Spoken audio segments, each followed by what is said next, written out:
Hello everyone. तो कल हम लोगों ने टॉपिक शुरू किया था एटॉमिक स्ट्रक्चर।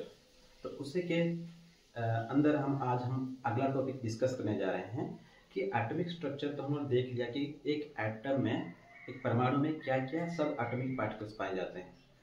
अब हम देखने जा रहे हैं कि एक जो परमाणु यानी कि तत्व होता है उसको हम कैसे प्रदर्शित करेंगे। तो उसको प्रदर्शित करने के लिए हम लोग पास नियम है, जहां पर हम उपयोग करेंगे एटॉमिक सिंबल।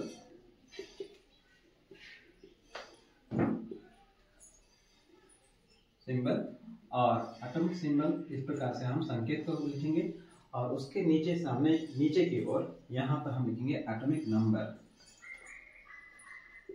एटॉमिक नंबर और इस एटम का एलिमेंट का जो मास नंबर रहेगा उसको हम ऊपर दर्शाएंगे।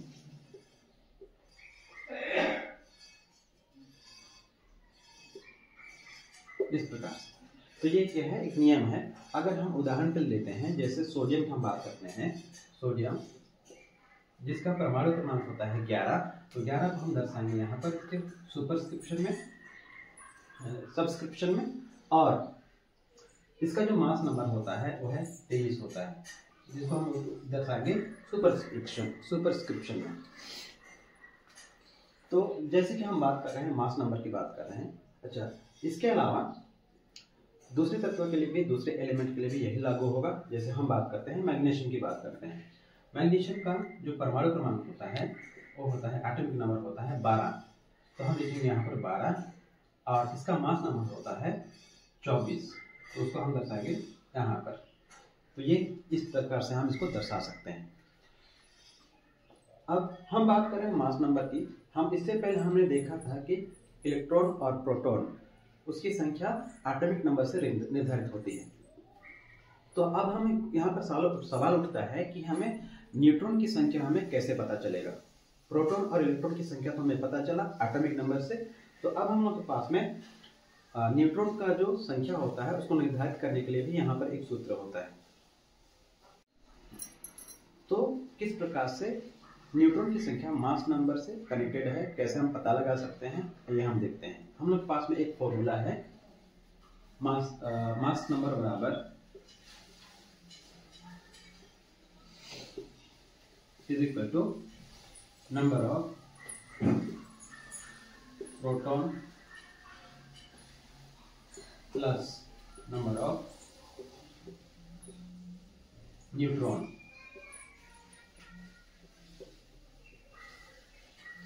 तो एक एटम का मास को पता लगाने के लिए प्रोटॉन और न्यूट्रॉन की संख्या को कंसीडर किया जाता है। यहाँ पर इलेक्ट्रॉन की जो मास है उसको कंसीडर नहीं किया जाता है। क्यों नहीं किया जाता है? क्योंकि इसका जो मास होता है, इसका जो वजन होता है, लगभग नेग्लिजिबल होता है। हम उदाहरण के लिए कह सकते हैं, जैसे हम इंसान, हम अपना वजन नाप रहे हैं। तो अगर हम अपना वजन नापते समय अगर हम सिर के एक बाल को हम हटा देते हैं तो हम लोग के वजन में कोई खास फर्क नहीं पड़ेगा। तो उसी प्रकार से न्यूट्रॉन का जो वजन होता है, मास होता है, इलेक्ट्रॉन का जो मास होता है निग्लिजिबल होता है, इसलिए उसको कंसीडर नहीं किया जाता है। तो यहीं से हम लोग पता लगा सकते हैं नंबर ऑफ न्यूट्रॉन।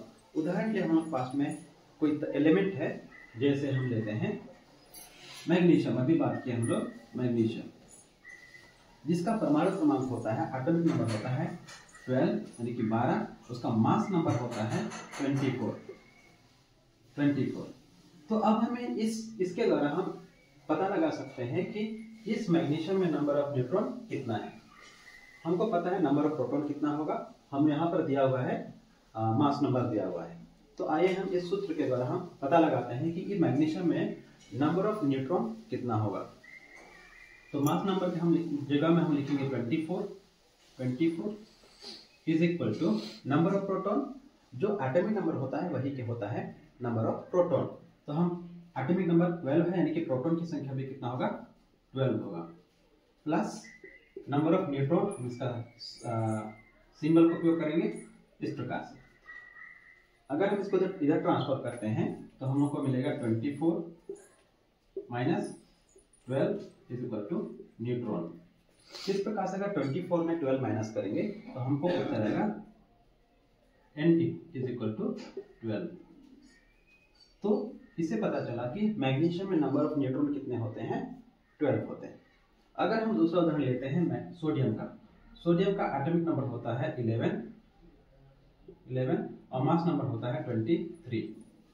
तो इसका हम इसी तरीके से हम निकाल सकते हैं। मास नंबर की जगह हम लिखेंगे 23 is equal to number of proton की जगह हम लिखेंगे 11 प्लस नंबर ऑफ न्यूट्रॉन हमको कैलकुलेट करना है, इसलिए हम लिखेंगे यहाँ पर n।